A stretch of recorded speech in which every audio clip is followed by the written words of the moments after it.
Assalamu alaikum viewers and welcome back to my channel Study Law with Bushra.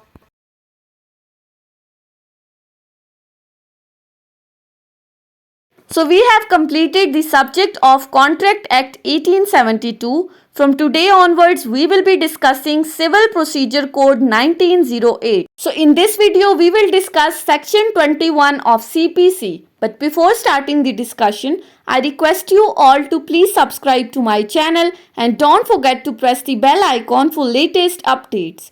Do share this video with your friends and don't forget to comment your feedback.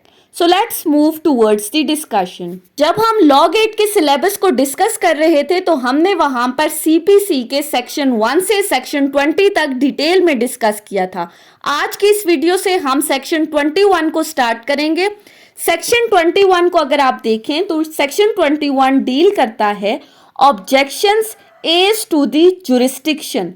अब ये कौन सी jurisdiction की बात की गई है, किन objections को रेज किया जा रहा है जुरिस्डिक्शन से रिलेटेड। अगर आपको याद हो तो सेक्शन 15 से सेक्शन 20 तक जो हमने टॉपिक डिस्कस किया था प्लेस ऑफ सुइंग, कि कौन सी कोर्ट के अंदर कौन सा सूट फाइल किया जाएगा। तो ये ऑब्जेक्शन जुरिस्डिक्शन की जो बात की जा रही है ये इस प्लेस ऑफ सुइंग से रिलेटेड ऑब्जेक्शन को डिस्कस किया जा रहा है। सेक्शन क्या कहता है? No objection as to the place of suing shall be allowed by any appellate or revisional court unless such objection was taken in the court of first instance at the earliest possible opportunity and in all cases where the issues are settled or before such settlement and unless there has been a consequent failure of the justice. Section 21 के अंदर पहले एक general rule को discuss किया गया है, फिर उसी जनरल रूल की कुछ एक्सेप्शंस हैं जिनको बताया गया है। सबसे पहले हम जनरल रूल को देखेंगे, फिर उसकी एक्सेप्शंस को देखेंगे।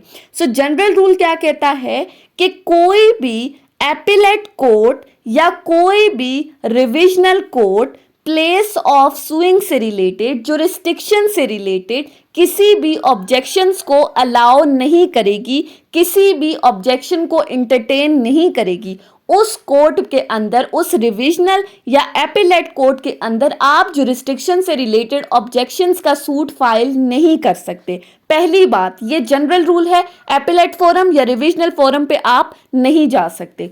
अब हमारे पास प्रोसीजर क्या है कोर्ट्स के अंदर?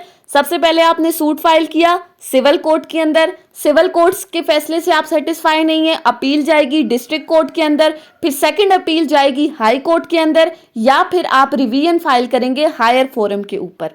यहाँ पर बात की गई है कि कोई भी एपिलेट फोरम या रिविजनल फोरम इन ऑब्जेक्शन से रिलेटेड किसी भी सूट को एंटरटेन नहीं करेगी।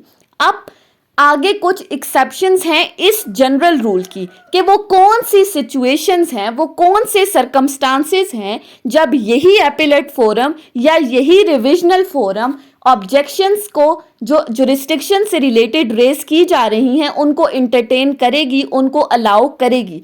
अब वो एक्सेप्शंस कौन सी हैं? Number 1, unless such objection was taken in the court of first instance at the earliest possible opportunity। पहली बात कि अगर तो आपने कोर्ट ऑफ फर्स्ट इंस्टेंस यानी कि जो हमारी सिविल कोर्ट है, उस सिविल कोर्ट के अंदर इस प्लेस ऑफ सुइंग से रिलेटेड कोई ऑब्जेक्शन रेज की हो, यानी कि पहली बात कि आपने कोर्ट ऑफ फर्स्ट इंस्टेंस के अंदर जितना जल्दी हो सके, अर्लीस्ट पॉसिबल अपॉर्चुनिटी से क्या मुराद है कि एज सून एज पॉसिबल, जितना जल्दी मुमकिन हो सके आपने उस फर्स्ट इंस्टेंस की कोर्ट में, उस सिविल कोर्ट के अंदर इन ऑब्जेक्शंस को रेज करना है और वो सिविल कोर्ट आपकी इस ऑब्जेक्शन को इंटरटेन करेगी।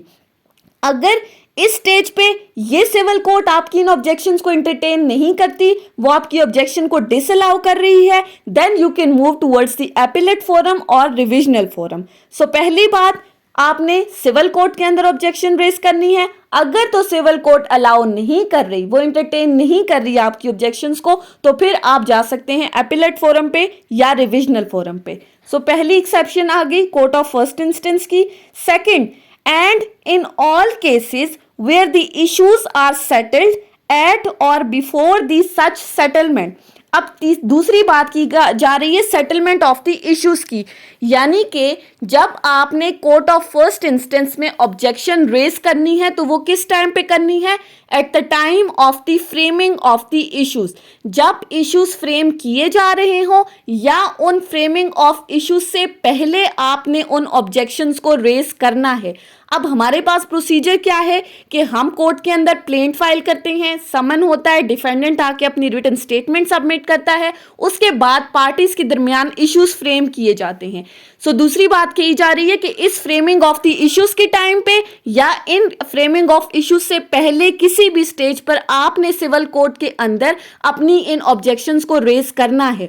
और अगर इस टाइम पे वो सिविल कोर्ट आपकी इन ऑब्जेक्शंस को डिसअलाउ कर रही है तो आप ऐसी सूरत में हायर फोरम पर जा सकते हैं, दैट इज एपिलेट फोरम और रिविजनल फोरम। ये तो आ गई court of first instance. Secondly framing of the issues से पहले या फ्रेमिंग ऑफ इश्यूज के टाइम पे। तीसरी बात की जा रही है unless there has been a consequent failure of the justice.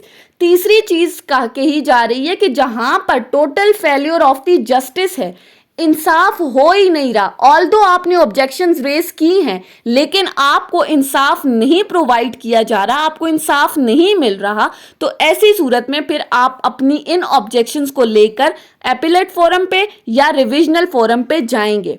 So section 21 का अगर हम क्रक्स देखें तो सेक्शन 21 कहता है कि जुरिस्डिक्शन से रिलेटेड जो ऑब्जेक्शंस का जनरल रूल है वो ये कहता है कि आप डायरेक्ट एपिलेट या रिविजनल फोरम पे ये ऑब्जेक्शंस रेज नहीं कर सकते। फिर एक्सेप्शन क्या कहती है कि अगर तो आपने ऑब्जेक्शंस रेज करनी है तो आपने अपनी court of first instance that is civil court में आपने ये ऑब्जेक्शन रेज करनी है। अगर सिविल कोर्ट आपको डिसअलाउ कर रही है then you can move towards the upper forum. Secondly जो सिविल कोर्ट में आपने ऑब्जेक्शन रेज करनी है वो before framing of the issues या at the time of the framing of the issues आपने रेज करनी है। अगर उस टाइम आप रेज कर रहे हैं और इसके बावजूद इंटरटेन नहीं किया जा रहा फिर आप अपर फोरम पे जाएंगे।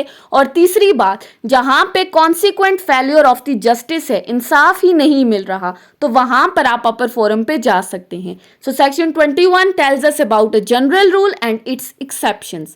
सो आई होप कि आपको ये लेक्चर समझ में आया होगा। अगर आपने इस वीडियो को अटेंटिवली सुना है तो अगर आपको ये वीडियो अच्छी लगी है तो इस वीडियो को लाइक करें, कमेंट करें और चैनल को जरूर सब्सक्राइब करें। Thank you so much for watching this video. Till then, अल्लाह हाफिज।